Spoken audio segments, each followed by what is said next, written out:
أعوذ بالله من الشيطان الرجيم. قل هذه سبيلي أدعو إلى الله على بصيرة أنا ومن اتبعني وسبحان الله وما أنا من المشركين.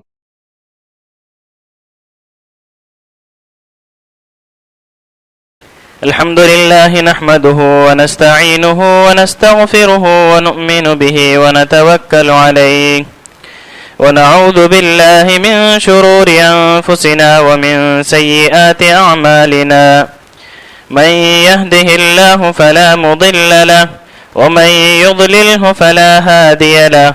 وأشهد أن لا إله إلا الله وأشهد أن محمدا عبده ورسوله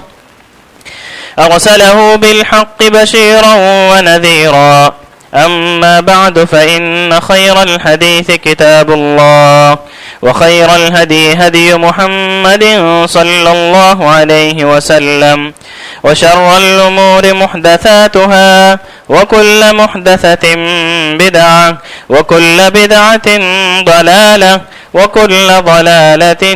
في النار. أعوذ بالله السميع العليم من الشيطان الرجيم، من همزه ونفخه ونفثه. بسم الله الرحمن الرحيم. قاف والقرآن المجيد، بل عجبوا أن جاءهم منذر منهم فقال الكافرون هذا شيء عجيب، أإذا متنا وكنا ترابا ذلك رجع بعيد، قد علمنا ما تنقص الأرض منهم وعندنا كتاب حفيظ، بل كذبوا بالحق لما جاءهم فهم في أمر مريج. أفلم ينظروا إلى السماء فوقهم كيف بنيناها وزيناها وما لها من فروج، والأرض مددناها وألقينا فيها رواسي وأنبتنا فيها من كل زوج بهيج، تبصرة وذكرى لكل عبد منيب. يا أيها الذين آمنوا اتقوا الله حق تقاته ولا تموتن إلا وأنتم مسلمون. يا أيها الذين آمنوا اتقوا الله وقولوا قولا سديدا يصلح لكم أعمالكم ويغفر لكم ذنوبكم، ومن يطع الله ورسوله فقد فاز فوزا عظيما.